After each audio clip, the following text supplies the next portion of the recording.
Hello and welcome to the Gooner Talk, back again with you guys for another show, for another episode of our Let's Talk Arsenal series, but specifically kind of a new show the day after matches. And it's not going to be a specific show in which I can promise you it'll be after every single match, the morning after every single match, because a number of reasons as to why.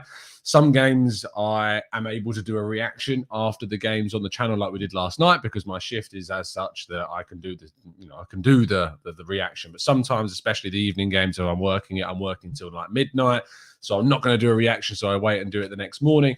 But in the case of yesterday's game, where I was able to do a show yesterday evening in reaction, the mornings after games typically are filled with absolutely no news regarding transfers, and that is certainly the case with Arsenal today. There is just nothing, and so instead of just sitting there and not giving you any content, I thought what would be better is let's create a new show. Let's create a new show called The Debrief, in which the morning after a match, in which I've already done a reaction, we get a lot of your thoughts and feelings in the chat box about the game, and we cover a number of the key topics from the match. And of course, with today's kind of fallout from the whole Aubameyang situation and Smith Rowe's situation regarding his ability to get in the Arsenal lineup, I thought we would cover those two topics. So please do still drop a like on the video. I appreciate you all tuning in as well as always.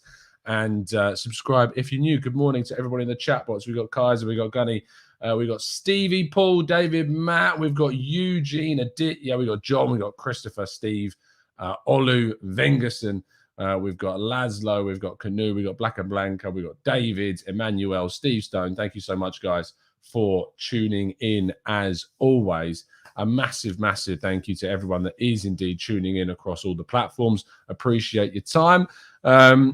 And so, yeah, we're going to kick off with the topic around Aubameyang's situation of captaincy. It's something that we briefly touched upon in yesterday's reaction. There is still going to be a Q&A session at the end, don't you worry. Once we've gone through the first couple of topics, we'll be going to you guys in the chat box a lot regarding questions. So don't worry, if you come along for the Q&A, it's not going anywhere. We'll still be doing the Q&A session, so don't you worry about that. But yeah, we kick off by talking about Aubameyang's captaincy, and we discussed this a lot on yesterday's show, and I'm going to open with the same question that I opened with yesterday, in the sense of just flat out, what are your thoughts on the captaincy in the chat box? Tell me whether or not you feel that he should be losing that captaincy, whether he should be stripped of that captaincy, and the captaincy should be given to someone else. If you think so, please do give your reasons as to why. And if you think not, also give your reasons. That's the most fascinating part of this discussion, is finding out your reasons as to why you feel the way you do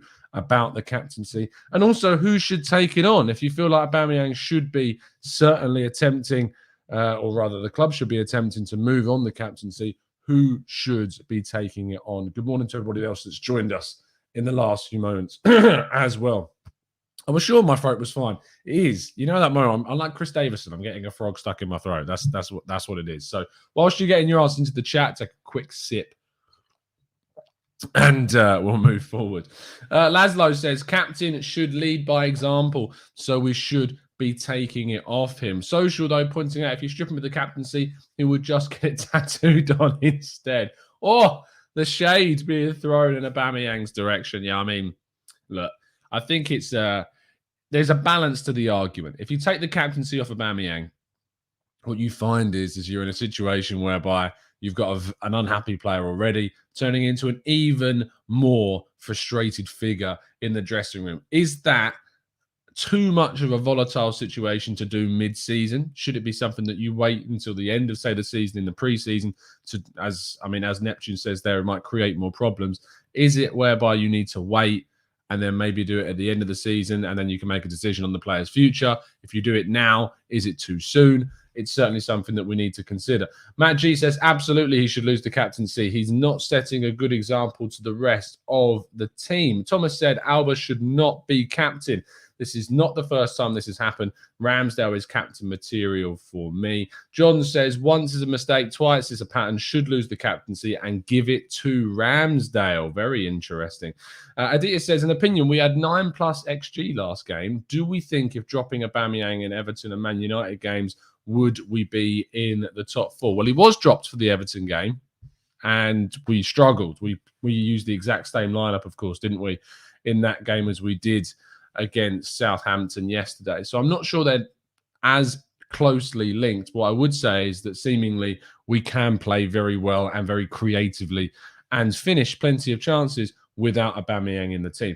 Owen, yes, 100%. Regardless of who the manager is in the future, Aubameyang is a good times player. A captain is for the bad times. Someone that is going to, drive you through those low moments and galvanize a squad and turn around rather than the heads dropping and ultimately people looking to your captain and you're seeing a dejected figure, as we can often see with Aubameyang when things aren't going particularly well. Walk says, leave him with the captaincy, play Lacazette and give him the armbands. Paul says, we are the only Premier League team with a striker as a captain.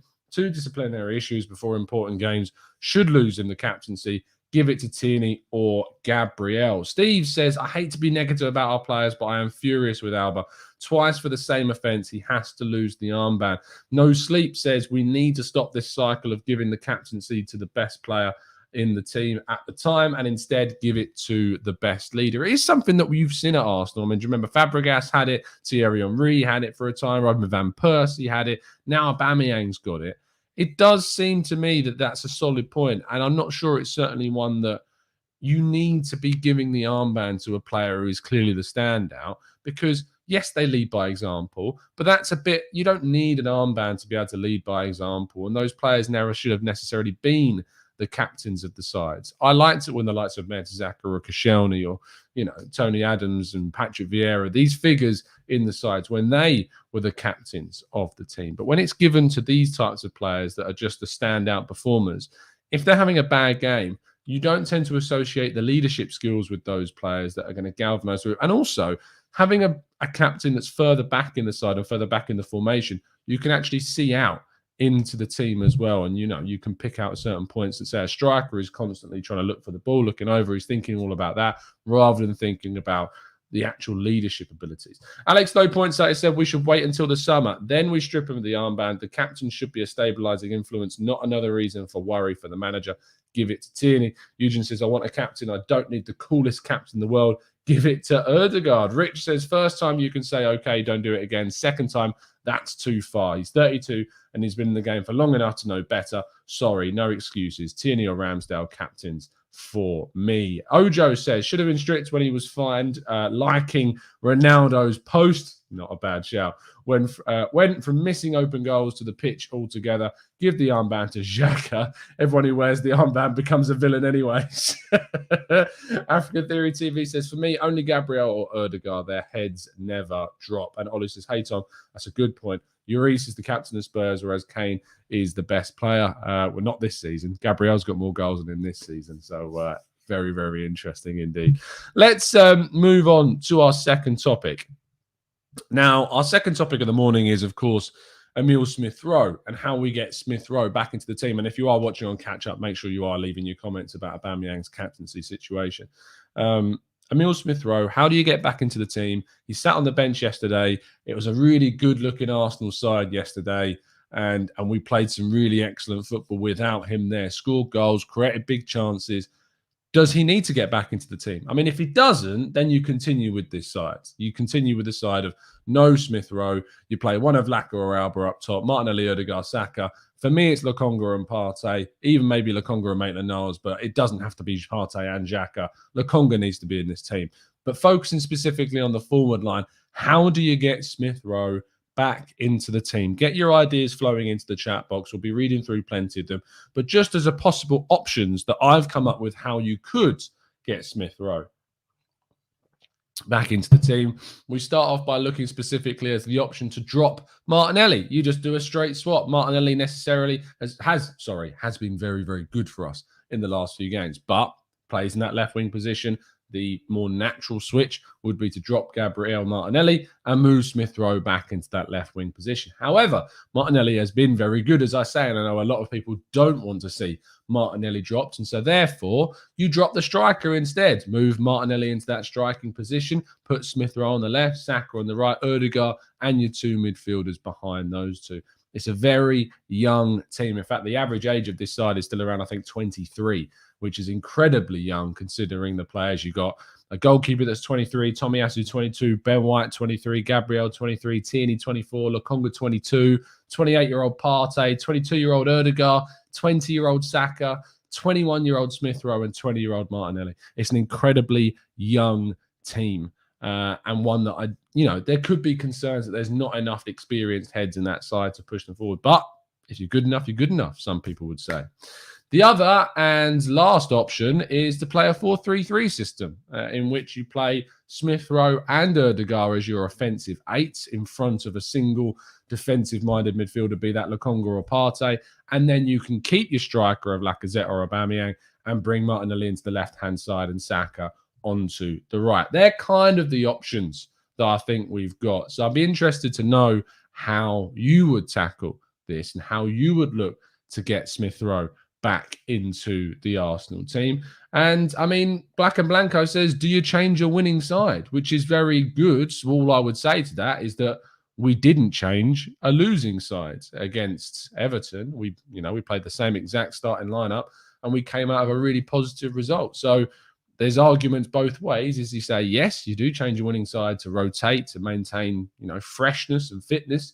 But at the same time, is it worth moving towards a system that has not worked or moving away from a system that has worked? Christopher says, these are good problems to have. We haven't had these selection headaches enough. Magamo says, we need to play players in form, even if it means no Aubameyang or Lacazette. I'll take it. Superman says, let's just do a Manchester City and put Martinelli as a full striker, Martinelli as a full striker, and have the front three of Saka, Smith Rowe, and switch positions. I have a dream, and that is my dream. I have a dream of Martinelli playing as a striker. Aditya says, what about a 4-1-4-1 with Emil Smith Rowe and Odegaard dropping deeper sometimes? I think that's pretty similar to that 4-3-3 that I've put there. Laszlo says, I love the 4-3-3, but defensively it's not solid enough. Do you think that back five, including Ramsdale, back six, including the defensive midfielder, is enough to hold that position? Games FC says 4-3-3 sounds good with Partey dropped. David says we are too open defensively, playing 2 8s. I mean, we've played this system a couple of times this season. We played it away at Burnley and we got a 1-0 win. We played it at home to Crystal Palace and we drew 2-2. So there is arguments that in both directions that it can work defensively and that also you can get found out. Although saying that, against Crystal Palace, we did have 2 individual errors from Partey and Lokonga, which did lead to their goals. So there is arguably that in there as well.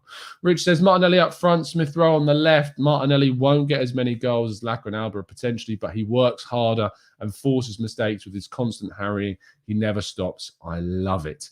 John says, we've won 1 in a row. Smith Rowe must go back into the team. And I mean, it's a solid point. And we've beaten a poor Southampton side. You would say that, is that enough to justify not changing things against West Ham? I'm not so sure that it is. Steve Stone says Emil Smith Rowe will get plenty of games due to rotation anyway. We have a busy period coming up, so I'm not overly concerned. Anne says, does Martinelli as a striker limit his effectiveness? He needs to be more involved. Possibly so. I mean, I, for one, believe that Martinelli is a wide forward. I think he is a winger. I don't look at him as a centre forward. I want him on the ball more. I like the way he harries back and he covers the left back. I like the way in which he's so tenacious in trying to win the ball back. If you play him at striker, that's the position on the field where the player sees the least other than the goalkeeper. Only the striker sees the ball less than the goalkeeper in the team. Do I want Martinelli to be limited to the amount of touches on the ball? I'm not so sure that I do. I think that Martinelli, for me, is a player that needs to be on the ball more, needs to be able to run at players, and he's going to be able to do that on the flanks. I'm not sure that the striker is the best option for Martinelli in the future. Mo Fala says, we need impact subs, so it's important to have quality on the bench. Alternate our players. However, Odegaard and Martinelli is a fear factor, and we need that. Cass says, I like that formation, Tom. I just wish Arteta would mix it up to give the opposition something to think about, but I can't see him doing this. Patrick says, Odegaard could have scored 3 against Everton and 3 against Southampton. He just needs to be more sharp. I mean, he could have had 2 assists if he'd have relied on the other players around him to be a bit sharper as well. Ian says, what about a 3-5-2 formation? Could you see Lacazette and Martinelli playing off of one another, Odegaard playing in behind? Maybe a 3-4-3 situation could work as well to bring Tierney and Tavares into the side. Also, there is options, and they're good options to have. And with that, that does conclude the main portion of the show. We've got about 10 to 15 minutes left. So if you do want to throw some questions into the chat box, then you can. Let's, without further ado, go on to the Q&A section of this morning's debrief.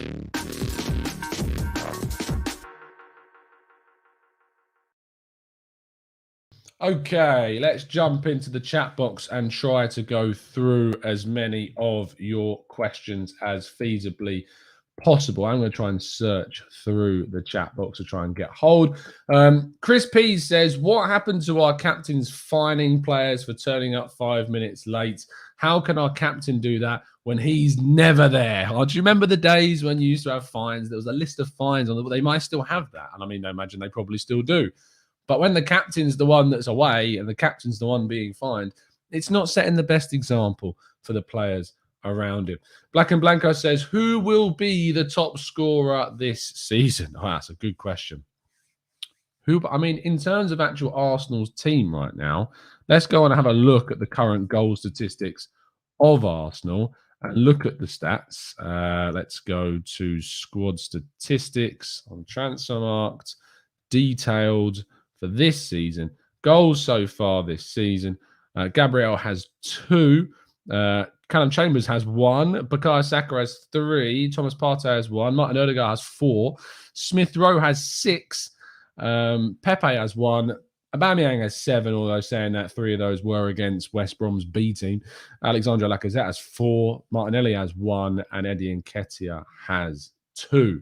You know, Smith Rowe's got a real good chance this season of being our top scorer probably. And if he continues on this rich vein of form, if Aubameyang stays out of the team, he's probably got a really good chance. Lacazette, if he comes in for Aubameyang, he's going to play through that festive period, you would think, because of the African Cup of Nations in January.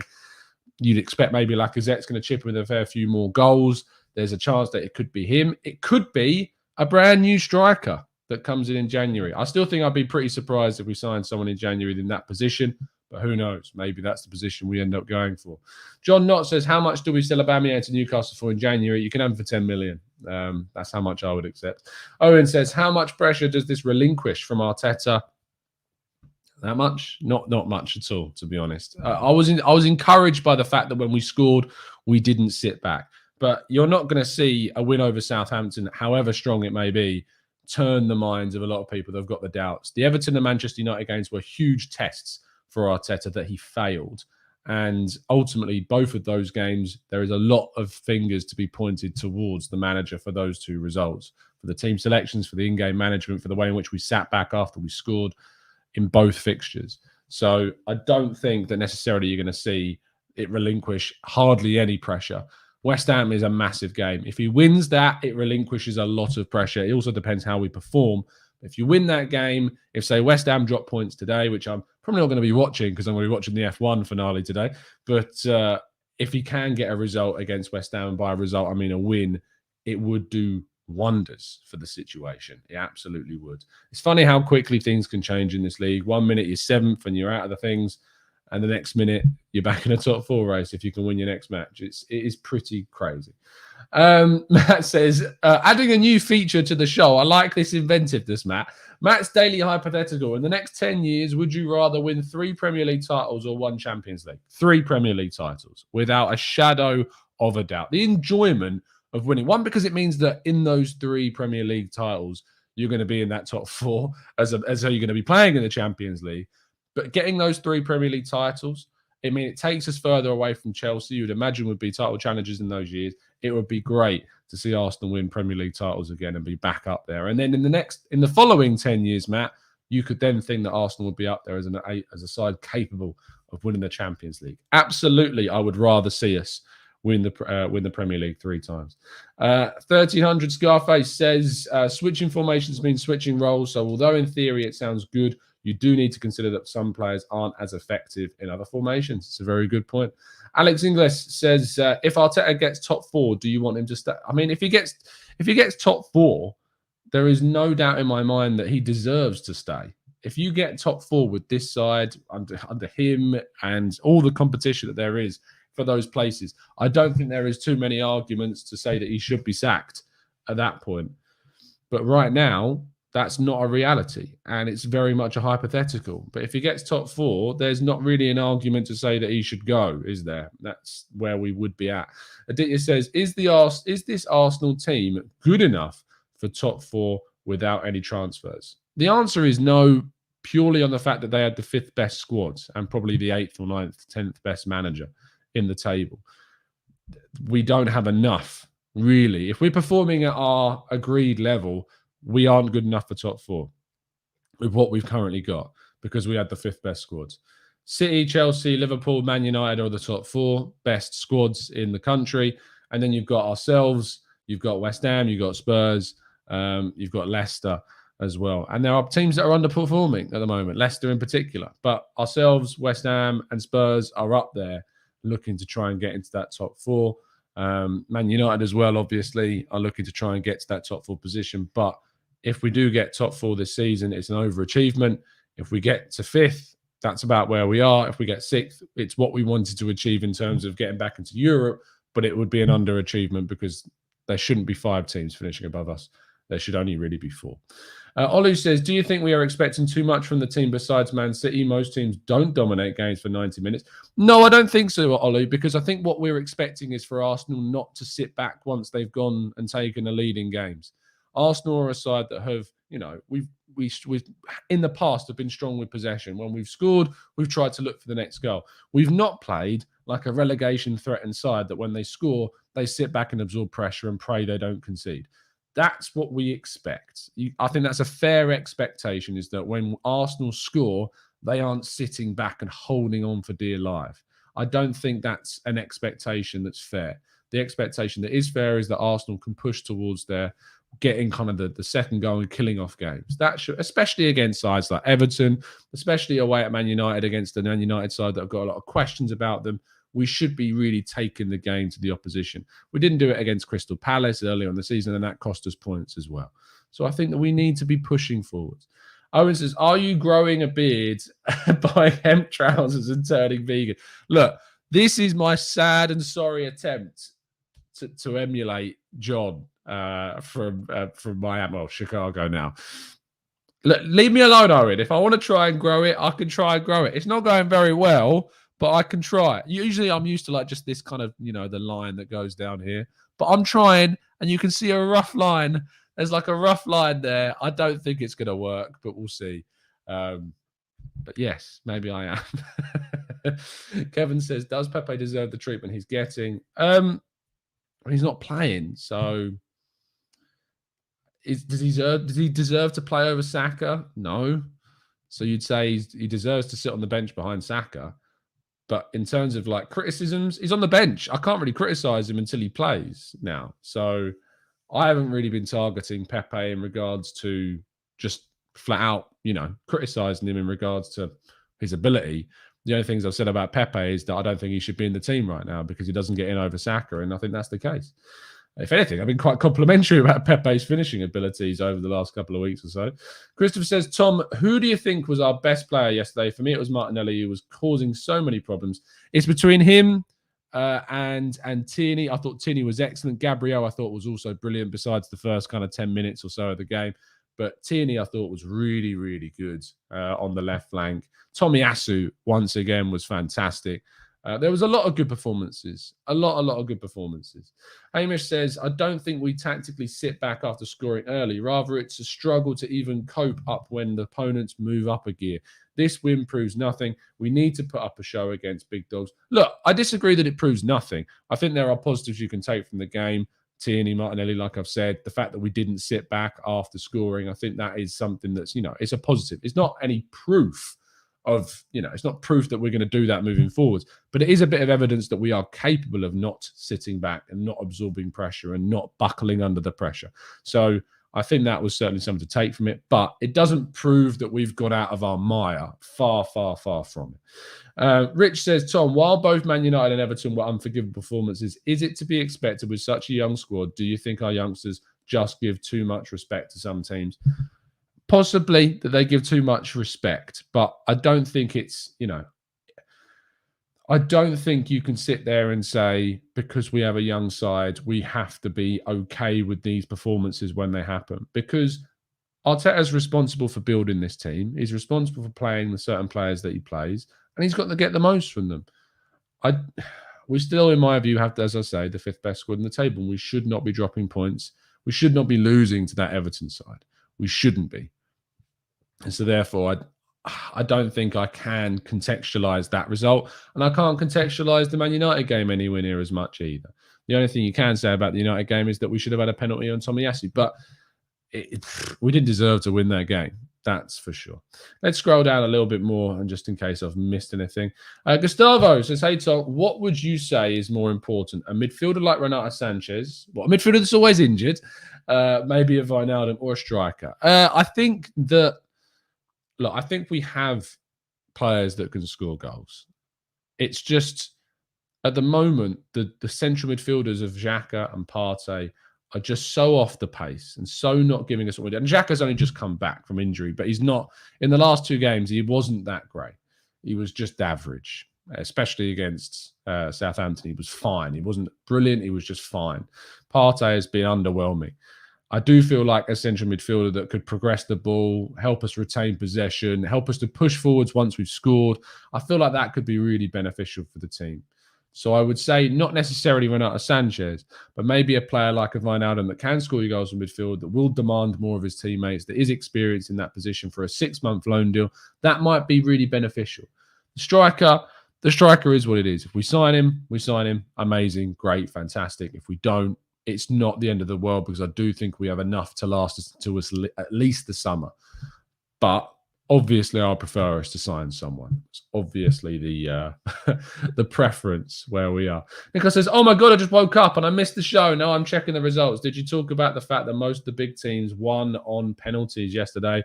Chelsea obviously won on penalties. Not on penalties, but due to penalties. Man United did too. I haven't mentioned that, but that is interesting. And it's when the luck falls your way, it falls your way. Arsenal haven't had that kind of luck this season. I mean, how many penalties have we had? Aubameyang's missed 2 against Villa and against Watford. Have we had any other penalties? Trying to think back now if we have. Can't think of any other penalties that we have scored or taken. Arsenal don't tend to get too many pens throughout a season. That's the case. It's always been that way. We don't get enough. We don't get into the box enough to be winning penalties. That's what a big, big shame of these are. Aditya says, Florian Grilic from Hoffenheim on the cheap or on a free transfer next year. I think you've brought up his name before, Aditya, actually. And I don't know loads about him. I know from him for the Austrian national team, he's not bad, but I'd have to do more digging on that one. Games FC says, Tom, do you think playing from the back works against the high press, especially against top teams? Look, it can do. I tell you what, it's better than kicking it long, because kicking it long, I don't mean all the time. Sometimes you do need to relieve pressure and you do need to kick it long. But you saw yesterday that if you get your passing and your accurate kind of play and the speed of the break spot on, it can be really devastating. There's a reason why Man City and Chelsea and Liverpool play out from the back. And if we want to get to that level, we do need to develop our ability to play out from the back more consistently and more efficiently. And it can work. I think we've even showed it against big teams that we can push out. You think back to that goal we scored against Chelsea in the FA Cup final, where we played out from the back, switched it to the right-hand side, Bella into Pepe, and eventually into Aubameyang, who scored. Not against Chelsea, it was against Manchester City in the semi-final. But you think about that goal, that shows that we can do it against the big teams. We just need to do it more consistently and more efficiently. MFB says, who would you give the armband to? It would be a toss-up between Tierney and Gabriel, to be honest. It would be one, or Ramsdale. I mean, Ramsdale is continuing to prove to be a very, very important figure from kind of a mentality standpoint in this team. Tomiyasu, I mean, as well. I don't know. I haven't noticed Tomiyasu really about kind of the way in which he speaks to players. I haven't really noticed that yet. But just from performance-wise, Tomiyasu looks a leader right back with how he plays. That is absolutely certainly one that we would look to. No Sleep says, was the first goal yesterday the archetypal Arteta goal? I hope so. I hope that's what Arteta ball, if that exists, which I'm not sure that it does yet. I hope that's what we can expect from Arteta. It shows that we can play good, exciting, attractive football under Arteta. We just need to see it on a more consistent basis. Zander says, joint first in the home form this season, but 11th in away form. Does Arteta need to tweak his system for away games, or is it more of a mentality issue? I think it's mentality problems. I'm not surprised that we're winning at home. We have been able to make the Emirates a bit of a fortress.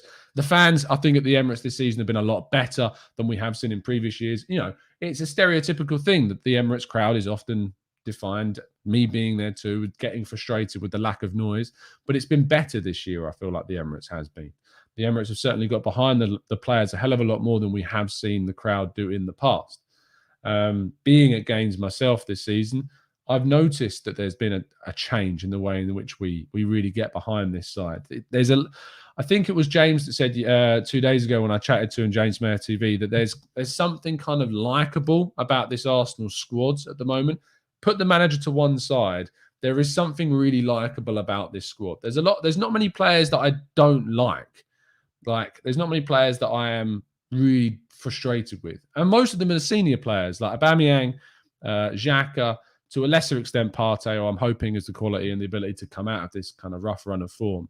But Aubameyang and Xhaka are kind of the only real two that I look at in real frustration. Going through the team, I love Ramsdale. I love Tomiyasu. I really like Ben White. I think that he's going to improve. I think he gets a hell of a lot more. I don't think he gets the plaudits that sometimes he deserves from how he plays out from the back and his passing. Gabriel's brilliant. Tierney and Tavares have been excellent. Lokonga should be starting every single week without a shadow of a doubt. You know I like Odegaard a lot. And it's not a case of I think he's an amazing player right now. I think that he's a really solid player that's got a lot of good characteristics about his game, and I think he gets scapegoated by a certain portion of the fan base unfairly. Martinelli's obviously great. Saka's great. Smith Rowe's great. The striking situation we need to sort out. I have respect for Lacazette. I like his character, but he hasn't really repaid the £50 million investment. But I don't not like Lacazette. Aubameyang, he's just, he's cost us. He's not set a good example. And you look at players that aren't getting minutes at the moment, as I say, like Lokonga and like Tavares that we brought in this summer and that we like a lot. I'm not a Rob Holdings biggest fan, but he's a solid backup who got us 2 FA Cups, and you got to respect that. Not got on his own, but he performed really well in those 2 cup finals. There is depth to this side. There's a lot to like about this side, but a lot still needs to improve. I think that we can all agree on that. We have been going for the half an hour. Thank you so much, guys, for tuning in as always. There won't be another show today because I've got a very busy day and I'm out this evening, but there will be a show tomorrow. Hopefully there'll also be a podcast for you tomorrow as well. There'll be the 8 a.m. transfer show. We'll be back with all the usual transfer news tomorrow morning, and we'll also be bringing the podcast to you. I'll also be, hopefully, as I'm sure I will be, on the Arsenal Lounge tomorrow evening with Lev and Shaheen, and hopefully Mo will be back as well. I know I missed the last one, the last one, so hopefully we'll get that back tomorrow. And then there's lots more content for you coming in the week as we lead up to the January transfer window.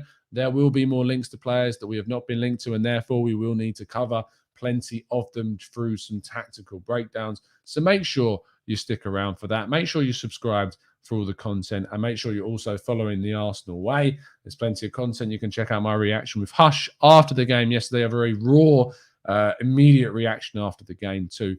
Do drop a like on the video. Do subscribe to the channel as well, and I'll see you tomorrow morning. Have a fantastic day, and as always, up the Arsenal.